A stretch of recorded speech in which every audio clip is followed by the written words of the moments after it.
La antigua Grecia era un territorio muy chico que albergaba a dos grandes potencias de la antigüedad.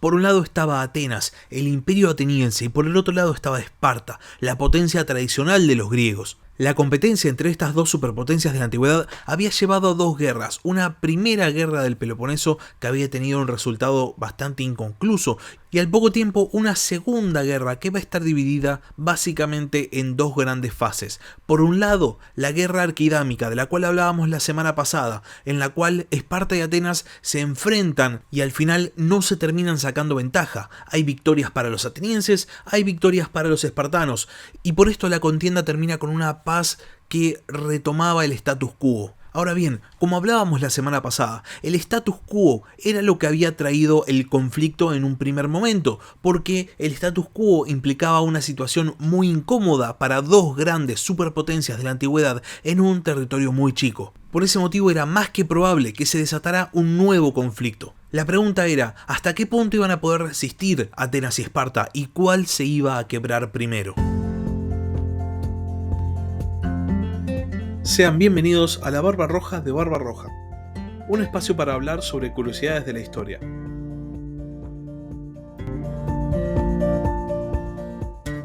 La primera fase de la Guerra del Peloponeso termina en el año 421 a.C. En ese año, Esparta y Atenas firman lo que se llamó la Paz de Nicias, donde básicamente retomaban el status quo, a excepción de unas pequeñas cláusulas que favorecían a tal o cual potencia. El problema con esto es que el status quo era lo que había causado el conflicto en un primer momento, porque Atenas tenía ganas de expandirse y Esparta, como potencia tradicional, no aceptaba la primacía ateniense, y entonces era obvio que el conflicto iba a volver a surgir. Una vez más, va a ser Atenas la que se va a inmiscuir en las cuestiones de la Liga del Peloponeso. ¿Y de qué manera? Apoyando una coalición anti-espartana dentro del Peloponeso, liderada por la polis que había sido la gran rival de Esparta en los primeros años del ascenso del Lacedemonio. Argos, que había llevado a cabo reformas democráticas y por eso los atenienses se sentían bastante cercanos. Argos va a armar una coalición de ciudades democráticas dentro del Peloponeso y se va a oponer abiertamente a Esparta. Atenas, viendo que hay ciudades afines muy cerca de su principal rival, las va a apoyar. Lo que es verdaderamente interesante de la coalición que arma Argos es que no se quedan simplemente como una liga de ciudades, sino que buscan activamente expandirse. Los espartanos, por su parte, en un primer momento no buscan el conflicto, pero son, digamos y hablando en criollo, apurados, tanto por los corintios como por los beocios, que los amenazan que si Esparta no hace nada en contra de esta nueva amenaza, se va a quedar sola, se va a quedar sin aliados, en básicamente una réplica de lo que había sido la táctica corintia para llevar a Esparta a la guerra en un primer momento. La cuestión es que la táctica corintia vuelve a funcionar y los espartanos marchan contra la coalición de Argos consiguiendo una victoria. Ahora bien, el líder de las fuerzas espartanas, el rey Agis II, en vez de aprovechar la ventaja para conquistar Argos, para conquistar las ciudades que se habían unido a Argos, lo que hace es firmar un tratado de paz. Esto genera una oleada de indignación, tanto en Esparta como también en las ciudades aliadas de los espartanos. ¿Cómo podía ser? Se había conseguido una victoria, ¿qué necesidad había de firmar una paz?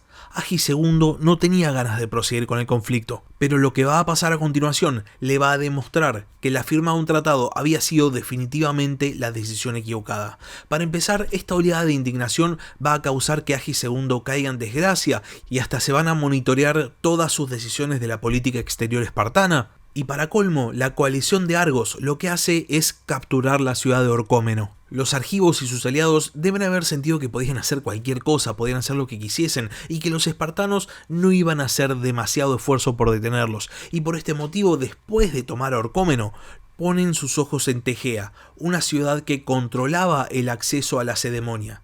Si Tegea caía en manos de Argos, Esparta iba a estar cercada e iba a estar impedida de salir en caso de que alguno de sus aliados lo necesitara. Básicamente, si Tegea caía, los espartanos quedaban completamente aislados y una vez más iban a perder a todos sus aliados.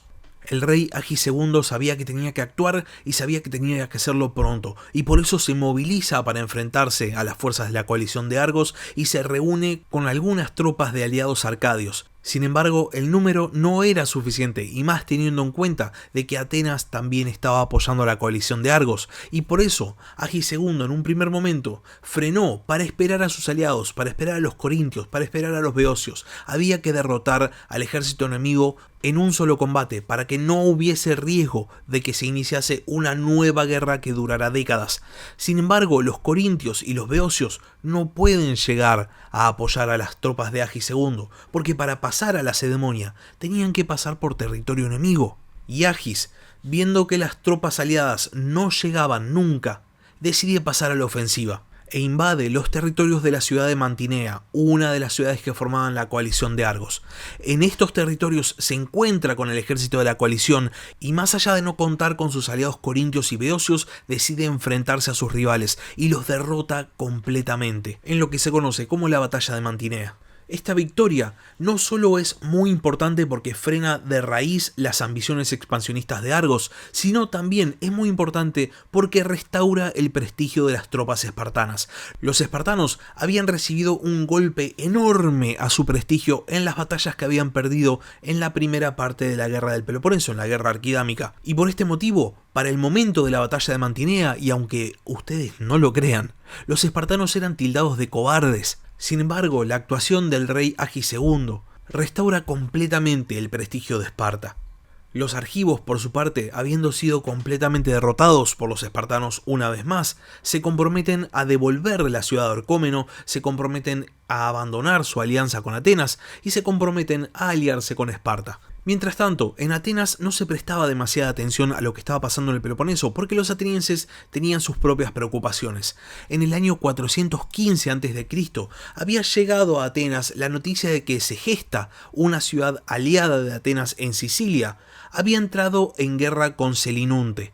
Los selinuntios, a su vez, habían pedido ayuda a Siracusa, y Siracusa, una ciudad doria, se había mostrado muy predispuesta a apoyar a Selinunte en contra de Segesta, una ciudad jonia. Los atenienses no recibieron esta noticia con preocupación, sino con expectativa, porque ahora tenían la excusa perfecta para invadir Sicilia y de esa manera expandir su imperio. Y con esto en cuenta, deciden enviar una expedición compuesta de 100 trirremes y 5.000 soldados, en una ciudad que muy pocos años antes había perdido 30.000 ciudadanos por una plaga.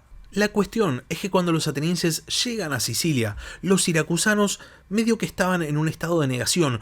No se terminaban de creer el hecho de que Atenas hubiese enviado tantos soldados a tantos kilómetros de sus tierras. ¿Cómo podía ser que una de las grandes potencias del mundo griego estuviese invadiendo Sicilia? Encima teniendo en cuenta de que estaba en guerra con la otra gran potencia. No, los siracusanos no lo creían, pero sin embargo había pasado. Los atenienses definitivamente tenían la cuestión psicológica a su favor, pero tenían otras cosas en contra. La principal cuestión que les jugaba en contra a los atenienses era el hecho de que habían nombrado 3 líderes para la expedición: Nicias, Alcibíades y Lámaco, y los 3 líderes tenían ideas diferentes sobre lo que había que hacer.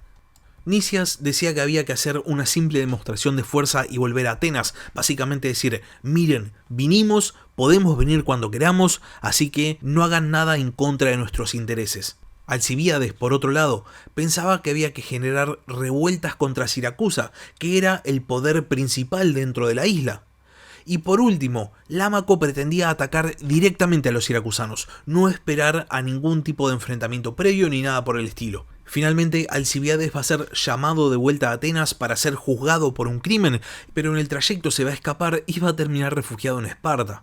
Y entonces las fuerzas expedicionarias atenienses en Sicilia van a ser divididas en 2, y una parte va a quedar bajo el mando de Nicias y la otra bajo el mando de Lámaco. Esta división no va a durar mucho tiempo, las 2 fuerzas atenienses se van a volver a unificar para enfrentarse a los siracusanos en una primera batalla, que los atenienses definitivamente ganan. De hecho, la infantería siracusana es completamente derrotada, pero los atenienses no pueden obtener una victoria total y definitiva porque son bloqueados por la poderosa caballería de Siracusa. Los griegos de la Hélade eran muy conocidos por no tener una buena caballería. Sin embargo, cuando analizamos el resto de los pueblos griegos en todas las áreas alrededor de Grecia, generalmente y tal vez por el contacto con otros pueblos, la caballería se vuelve mucho más importante. La cuestión es que Siracusa tenía una poderosa caballería y los atenienses no habían podido capitalizar su victoria.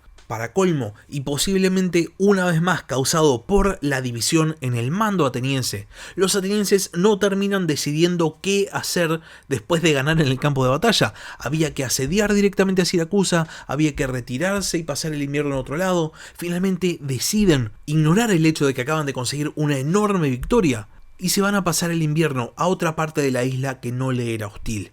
Los siracusanos aprovechan este tiempo que los atenienses le conceden y empiezan a fortificar su ciudad, empiezan a preparar sus defensas y además, y tal vez más importante, piden apoyo a Esparta y a Corinto.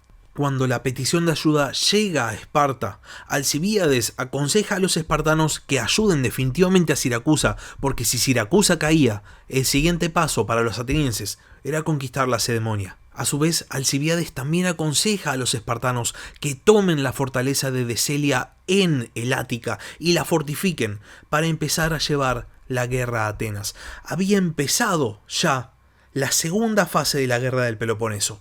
Después de que pasa el invierno, los atenienses empiezan la construcción de un muro de circunvalación alrededor de Siracusa para aislarla del resto de la isla, en una estrategia muy similar a la que siglos más tarde van a utilizar los romanos. Por su parte, Siracusa responde construyendo contramuros a modo de defensa. Sin embargo, los atenienses no dejaban que estos muros se terminaran y los iban tomando uno por uno. Parecía que Siracusa iba a caer en cualquier momento, parecía que sus aliados nunca iban a llegar, y sin embargo, más allá de que los siracusanos no lo supieran, estaban llegando. Cuando las fuerzas espartanas llegan a lo que hoy en día sería el sur de Italia, el general al mando de la expedición, llamado Gilipo, se entera de que Siracusa no estaba todavía completamente rodeada y entonces decide desembarcar en Sicilia y empezar a reclutar tropas para levantar el asedio. Por su parte, los corintios también ayudan enviando una flota con el navarca Eracínedes a la cabeza. Los atenienses, por su parte, que consideraban que para este momento Siracusa ya tendría que haber caído, deciden enviar una petición a Atenas para que envíe todavía más tropas. Y Atenas responde enviando una nueva fuerza expedicionaria también muy numerosa, con Eurimedonte y Demóstenes a la cabeza. En el momento en el cual estas tropas parten de Atenas, el rey Agis II invade el Ática y toma la fortaleza de Deselia, dando origen a lo que normalmente se llama la Guerra de Deselia, que es justamente esta segunda fase de la Guerra del Peloponeso. Los refuerzos atenienses llegan a Sicilia en el 413 a.C. y Demóstenes asume el mando de toda la fuerza expedicionaria y lo que decide es actuar, atacar a Siracusa. Después de todo, pareciera tener los números necesarios. Sin embargo, para sorpresa de todo el mundo, los siracusanos logran resistir el ataque. Y Demóstenes entonces decide que este asedio es un riesgo para nada, no vale la pena, y decide levantar campamento, levantar el asedio y volver para Atenas. Se tarda mucho tiempo para levantar todo el campamento, para levantar todo lo que se había llevado, embarcarlo y partir. Y finalmente, el día que los atenienses tienen todo listo para partir, el 27 de agosto del año 413 a.C., hay un eclipse de luna. Y los marineros atenienses, muy supersticiosos, se niegan a embarcar. Demóstenes intenta forzar la situación y hacer que todo el mundo embarque y que se vayan, pero Nicias, también muy supersticioso, apoya lo que dicen los marineros y también aconseja no embarcar. El tema es que mientras tanto las fuerzas que Esparta y Corinto habían enviado estaban finalmente llegando y los atenienses ahora se encontraban cercados. Y es en ese momento que Demóstenes decide que no importa nada, que van a partir de todas maneras. Gilipo se entera de esto, se da cuenta de que los atenienses están atrapados y envía a toda la flota de la cual disponía, la flota de Corinto, la flota de Siracusa, la flota que había llevado también Esparta, para bloquear la salida de los atenienses. Se produce un combate en el cual uno de los comandantes atenienses, Eurimedonte, va a morir y las fuerzas de Atenas son obligadas a volver a puerto. Los atenienses entonces deciden desembarcar y dirigirse por tierra a un puerto seguro dentro de la isla de Sicilia, pero son bloqueados por las fuerzas de Gilipo y son forzados a entablar combate.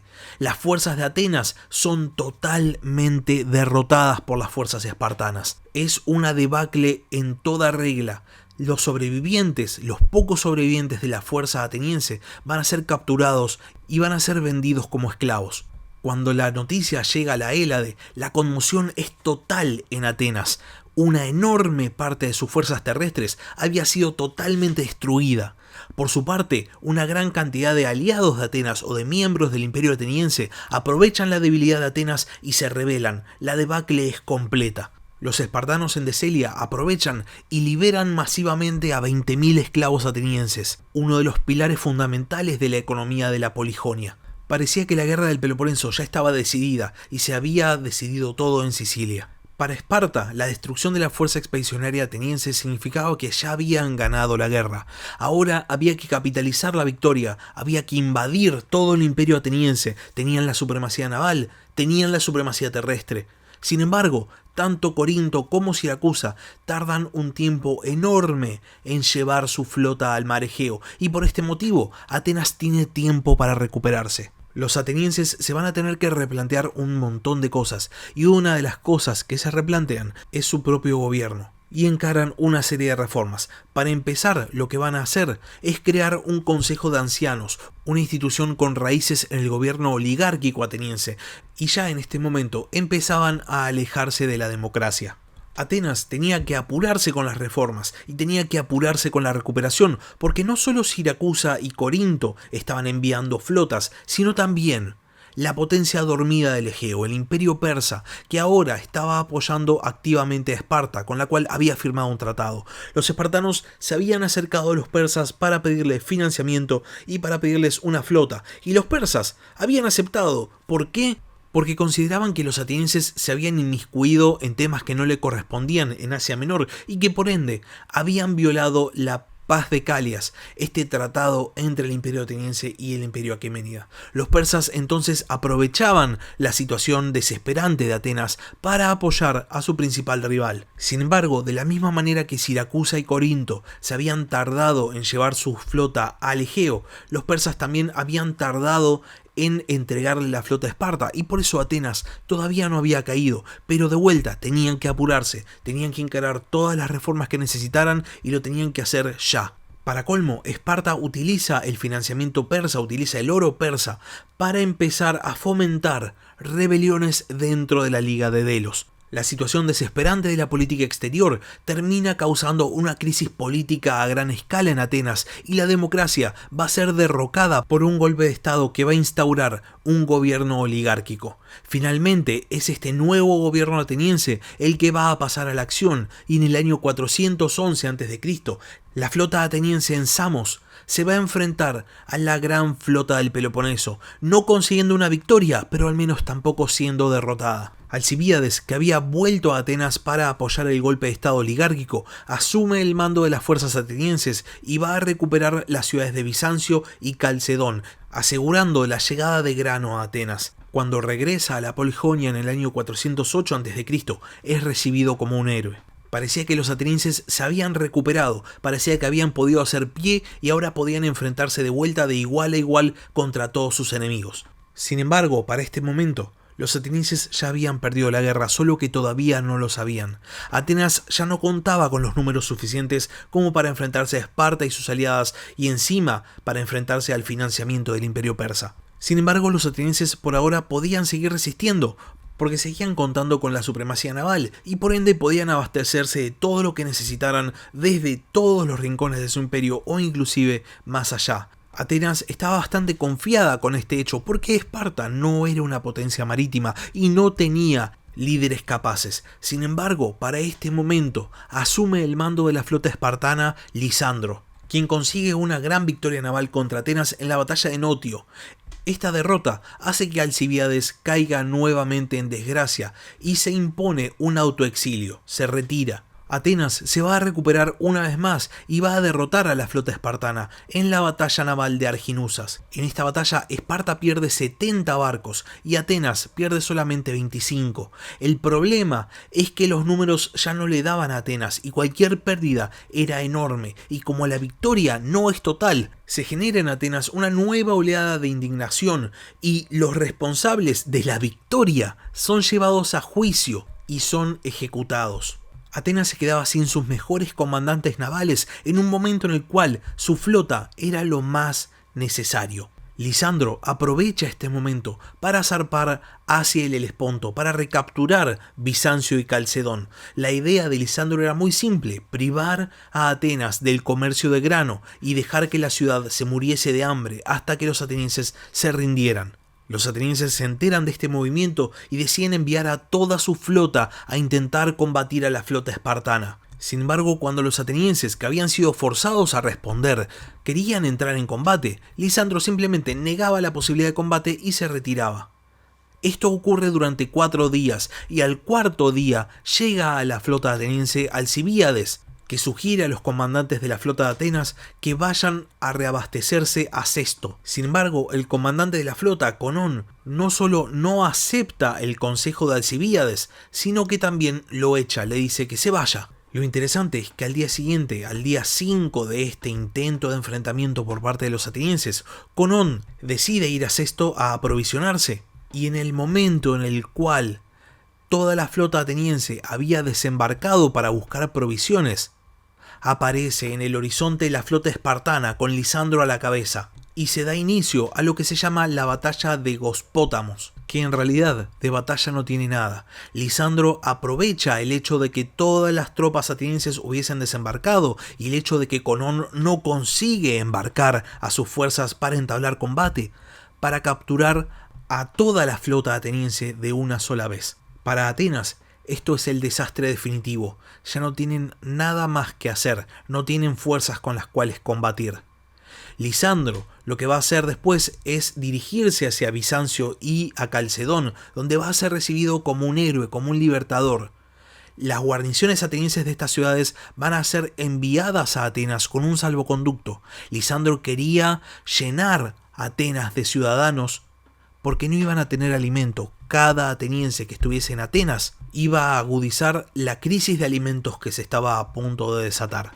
Cuando la noticia llega a Atenas, la desesperación es total. Sin embargo, los atenienses intentan reforzar sus defensas, reforzar sus murallas, intentan preparar la ciudad para resistir. Esparta, por su parte, envía al rey Pausanias con una gran fuerza de soldados para que se una al rey Agisegundo en Decelia y cerquen Atenas.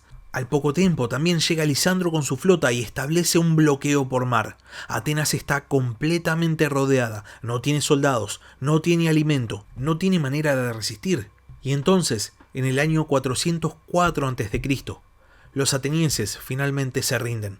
Las condiciones de la rendición implican la demolición de los muros largos de Atenas, la demolición de los muros del Pireo y la entrada de Atenas en alianza con Esparta como principal potencia de Grecia y con Atenas como una subordinada. En abril del 404 a.C., Lisandro entra al puerto del Pireo poniendo fin a la guerra del Peloponeso y dando inicio al periodo que se conoce como la supremacía espartana. Pero esa es su historia para otro capítulo. Hasta acá llegamos con el capítulo de esta semana. Si el capítulo les gustó, no se olviden de suscribirse al canal y de compartirlo. Y si tienen algo para decir, si tienen algún comentario o simplemente quieren participar, pueden escribirme un comentario en la caja de comentarios de YouTube o pueden mandarme un mail al mail del podcast, labarbarroja@gmail.com.